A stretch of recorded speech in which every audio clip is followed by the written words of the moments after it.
Et donc ce soir, nous recevons Philippe Blot-Lefebvre, à qui je vais passer le micro. Merci d'être tous là.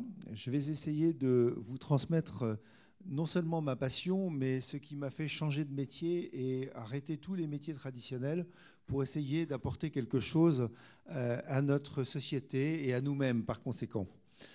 Le plan de la conférence. Alors, nous allons faire un tout petit peu de sémantique. On a juste expliqué 2-3 mots qui sont importants, et notamment le mot sacré. Ensuite, je vais essayer de vous faire ressentir à quel point tout est vibration. Nous verrons quelques applications historiques de la géométrie sacrée avant de rentrer dans les 8 techniques. Et vous verrez que ce sont des techniques qui sont extrêmement simples et qui sont à notre portée à tous. Et puis, évidemment, que retenir, puisque le but quand même, ce n'est pas de repartir les mains vides, ni la tête vide. Alors, un peu de sémantique.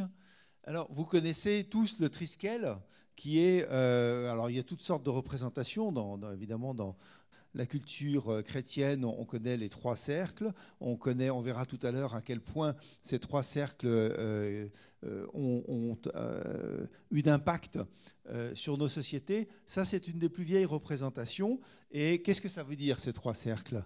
Eh bien, il y en a un qui correspond à l'information. Alors, l'information, ce sont les vibrations, c'est tout. En fait, c'est tout ce que nous avons autour de nous.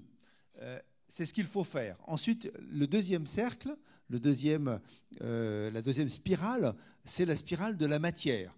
La matière, eh bien, c'est tout ce qu'on souffre, c'est ce qu'il faut réparer. Toute la journée, nous sommes faits de matière, donc c'est ce qu'il faut harmoniser par notre vie. Troisième élément, c'est l'énergie. L'énergie, c'est le mouvement, c'est la réaction chimique, c'est ce qui existe grâce à l'électromagnétisme. On va rentrer dans ce détail. Et finalement, l'énergie, c'est la vie.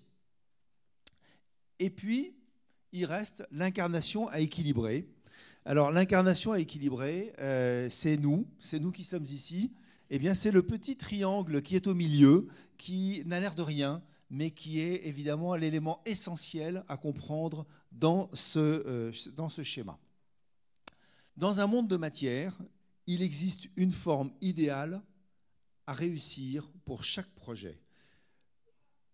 Et donc, quand on parle de projet, on parle automatiquement, surtout à notre époque, de performance. Alors, comment peut-on lier la performance et la géométrie sacrée, c'est-à-dire à ce qui nous relie à la totalité de l'univers? Eh bien, je vous propose un petit exercice avec le marché de la confection. Donc, la confection... soit vous voulez atteindre une performance par la quantité, soit vous voulez l'atteindre par la qualité. C'est ou l'un ou l'autre. On fait quelques produits très beaux ou beaucoup de produits moyens.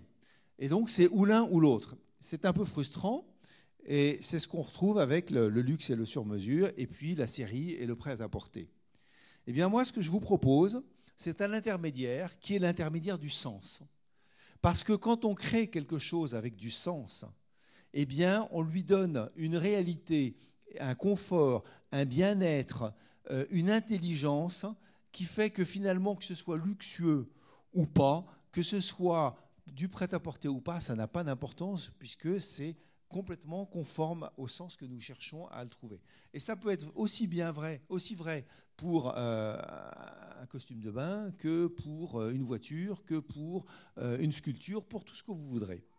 Alors, à partir de là, on a réfléchi à une chose, c'est qu'on pouvait utiliser la géométrie sacrée et cette notion de performance, notamment à la responsabilité sociétale des entreprises.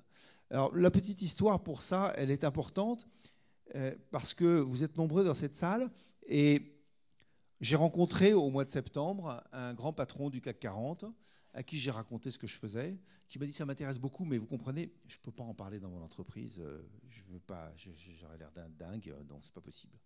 Et puis j'ai rencontré quelques semaines après quelqu'un qui avait un gros poste dans une autre entreprise qui m'a dit « je voudrais que vous fassiez quelque chose pour nous », qui m'a payé, mais qui m'a dit « je n'en parlerai pas au comité de direction parce que je ne sais pas très bien comment ça serait ressenti ».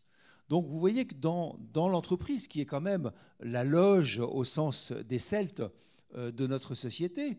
Eh bien, dans l'entreprise, ceux d'en haut n'osent pas parler à ceux d'en bas n'osent pas parler à ceux d'en haut. Et pourtant, quand j'ai fait une conférence dans le groupe Richemont, quartier pour ceux qui ne connaissent pas Richemont, au niveau mondial, eh bien, il y avait 80 personnes dans la salle à l'heure du déjeuner avec des sandwichs. Donc, en fait, les gens sont intéressés par ce dont on parle, mais par contre, il manque de réseau, il manque de lien entre les uns et les autres.